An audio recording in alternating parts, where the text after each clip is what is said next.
Okay, go ahead, Jeff.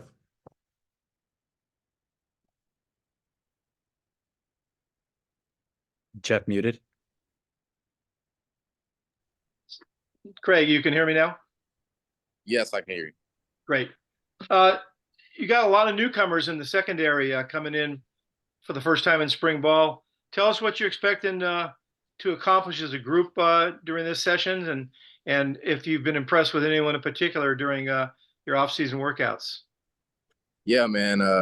Like you said, we do got a lot of people coming in right now, and those new guys are getting accustomed to the standard of what we got building pretty good. They're trying to just learn the defense right now and just learn how we do things as a DB group, but also just as a whole here at college football. But honestly, I'm looking for everybody just to compete for the most part, just to really show what the skills you got, what you can bring to the table, what you can what value you can add to the secondary, but also just how we can help build off each other and just be better for the fall.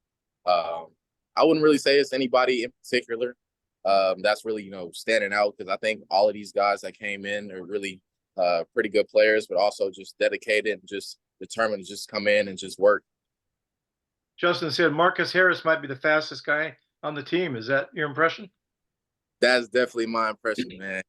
I be calling him Lightning McQueen because he is fast, man. He got a weird form, but he is fast. So yeah, definitely I would say him. And what would you like to get done for yourself during spring ball? Honestly, I think for me, I'm adjusting to just coming to the boundary safety, because that's where I'm gonna be playing at for this fall.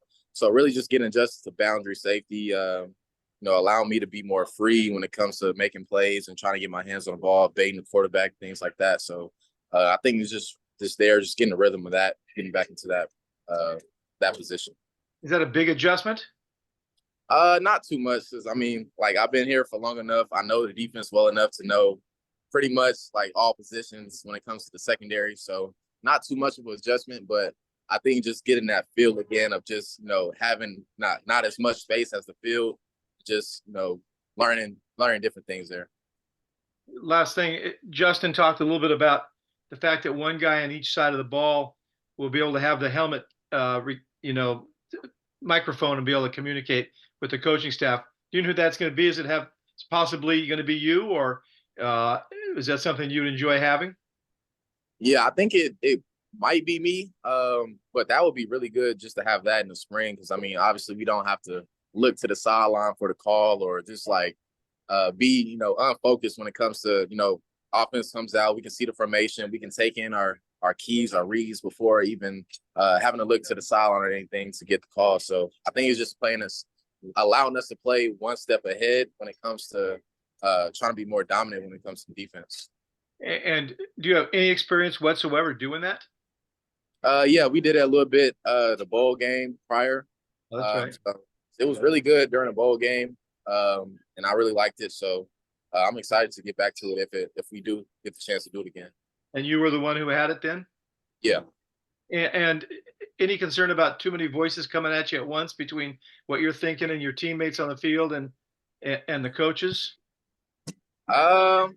It wasn't really a concern when I was using it last fall. At the end of the season, obviously bowl game, it really wasn't a concern. But I think that the coaches understand that we can't have too many voices in our head when we're trying to focus and lock in on the field. So there's not really too much any additional talking that's going on.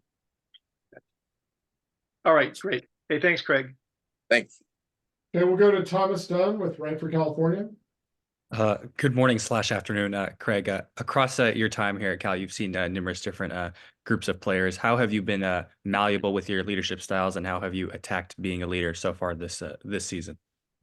Yeah, I think that one thing for me, the coaches wanted to see more is just me being more vocal.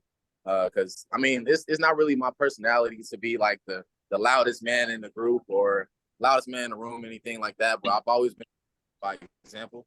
So I think one thing I wanted to do is just work on speaking up when I needed to.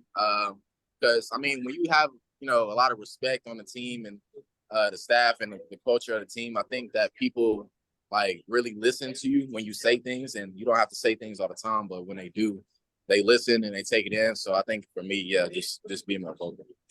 And then when Jade Knott was in here, he said that this group has become a lot more like players-led, player-focused, and player, I guess, disciplined. How has that come to fruition on your side of the ball, and how have you guys as a unit come together in that regard?